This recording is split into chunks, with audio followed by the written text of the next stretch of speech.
Hello, everybody. Thank you so much for tuning in today. This is the Bodega Cat Book Club Spiritual Edition. And today we're continuing our reading of The Holy Science by Sri Yukteswar Giri. And if you remember, the Sri Yukteswar Giri was the spiritual teacher of Yogananda, Paramahansa Yogananda, whose book we read last year. And you can check that out on our YouTube channel. The book was called The Autobiography of a Yogi by Yogananda Paramahansa. And our YouTube channel is the Bodega Cat Healing Center YouTube channel. So you could check that out.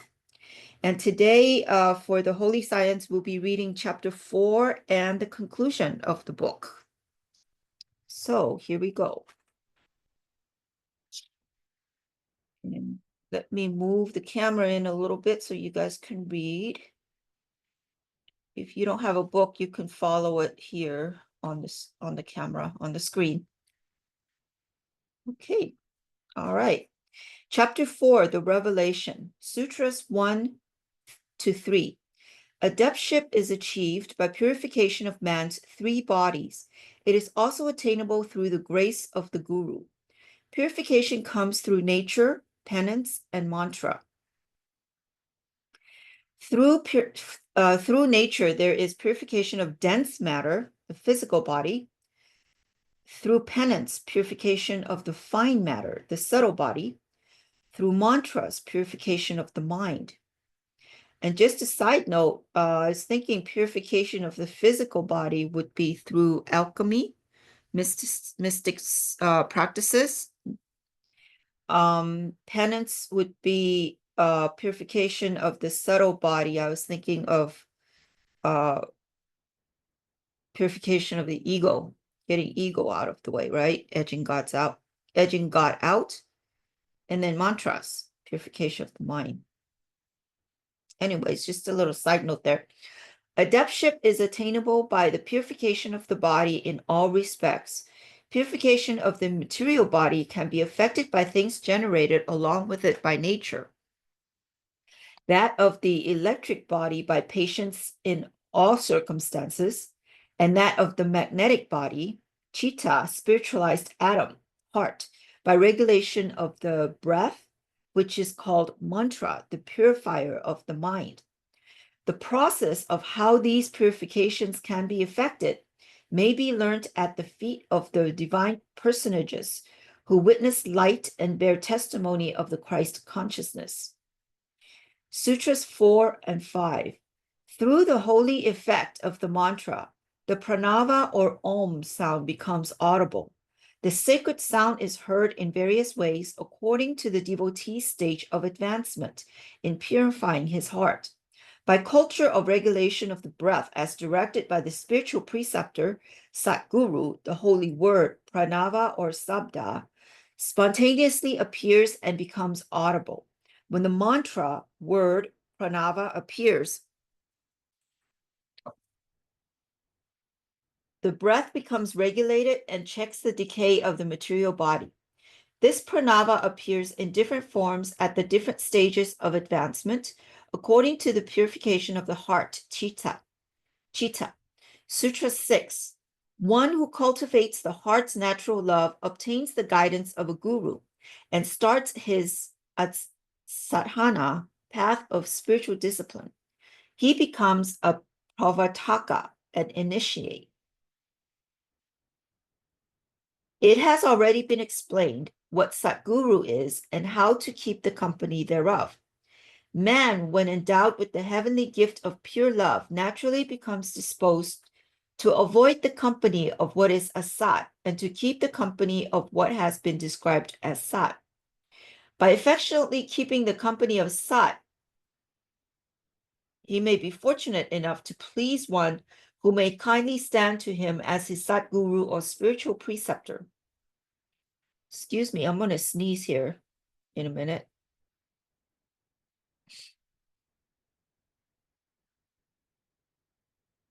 Oh, excuse me.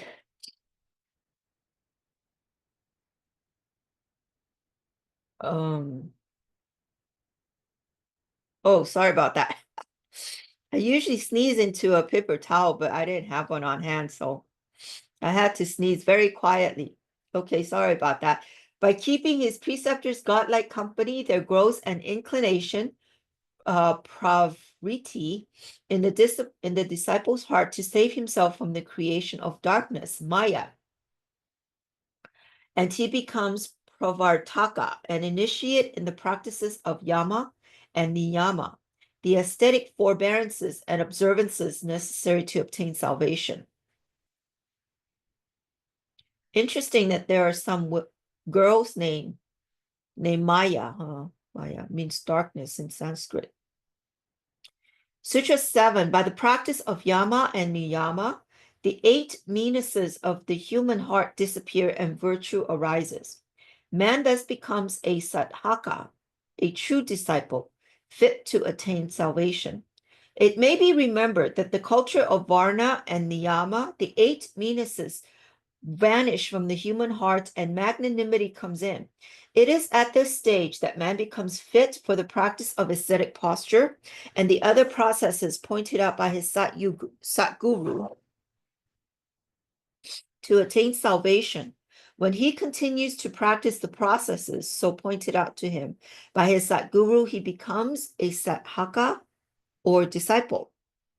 Sutra 8, he progresses in godliness, hears the holy Om sound, and becomes a Siddha, divine personage. On reference to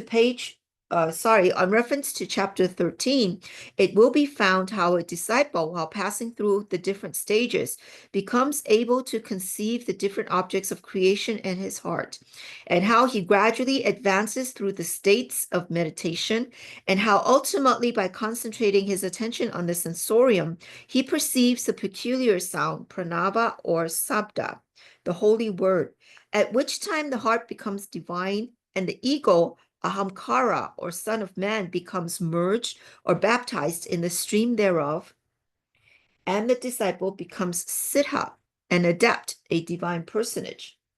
Sutra 9. Then he perceives the manifestations of spirit and passes through the 7 patala lokas, or centers in the spine, holding the 7 rishis. In the state of baptism, bhakti yoga or surau sabda yoga, absorption of the ego in the holy sound, man repents and withdraws himself from the external world of gross matter, buloka, and enters into the internal one of fine matter, the bhuvarloka. There he perceives the manifestation of spirit, the true light, like 7 stars in 7 centers or astrally shining places, which are compared to 7 golden candlesticks. These stars, being the manifestation of true light, the spirit, are called angels or rishis, which appear one after another in the right hand of the Son of Man, that is, in his right way to divinity. Sounds like that Revelation story about the 7 virgins with the 7 candles waiting or something, or being prepared or something like that. I don't remember much about my Bible study many years ago, but anyways.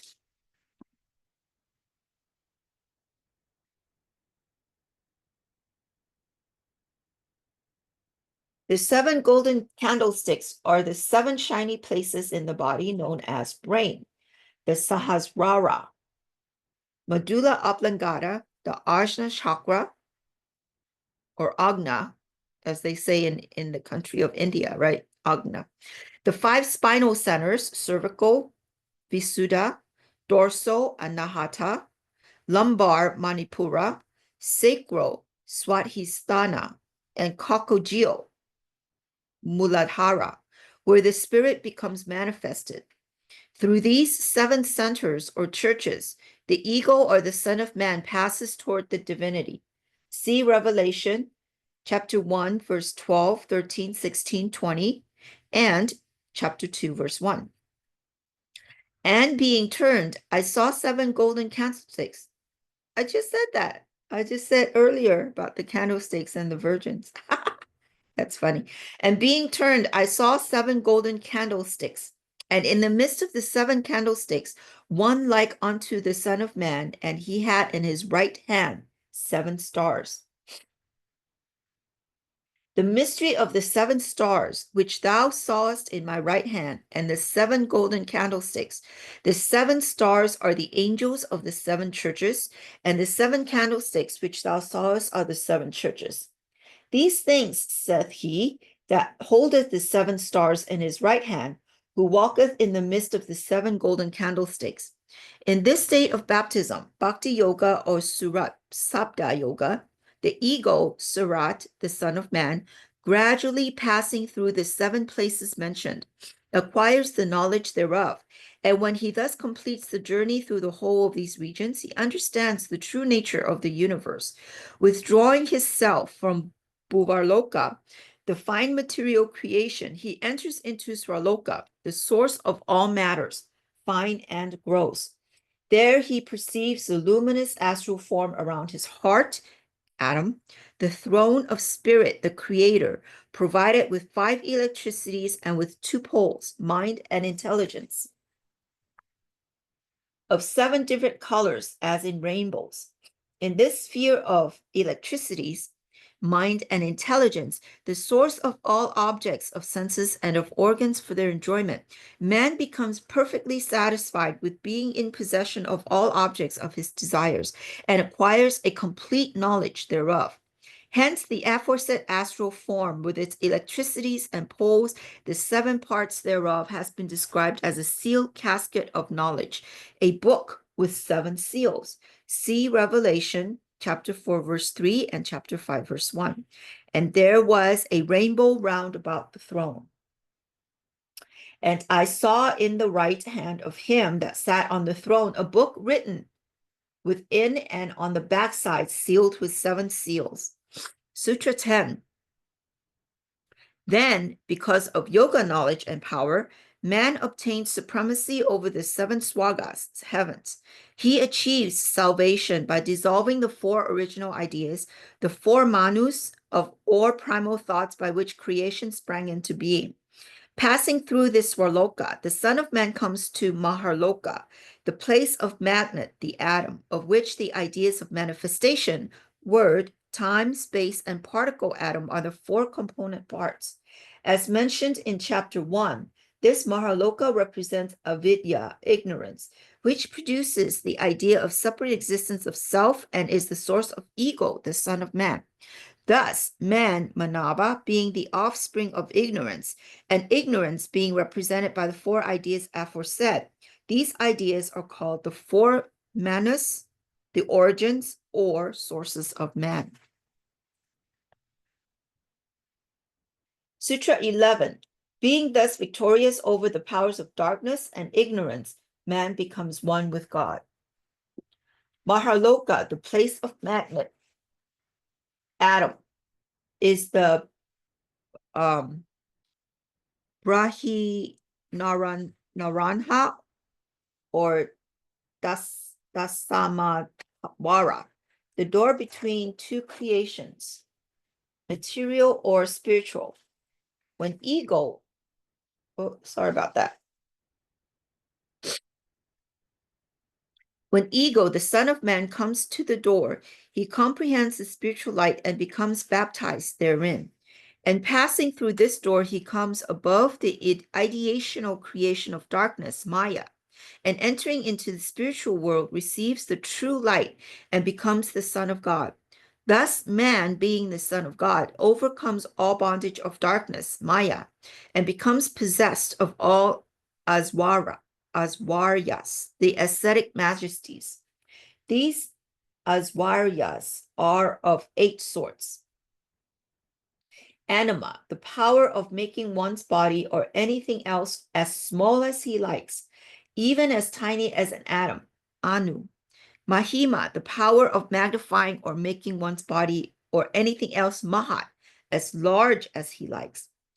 Lakhima, the power of making one's body or anything else Lahu, as light in weight as he likes. Garima, the power of making one's body or anything else Guru, as heavy as he likes. Prapti, the power of apti, obtaining anything he likes. Vasitwa, the power of vasa, obtaining anything he likes. Vasitwa, Oh, sorry, I missed that. Oh, I skipped that. Let's do propti again. Propti, the power of opti, obtaining anything else he likes. Vasikwa, the power of vasa, bringing anything under control. Prakamya, the power of satisfying all desires. Kama, by irresistible will force.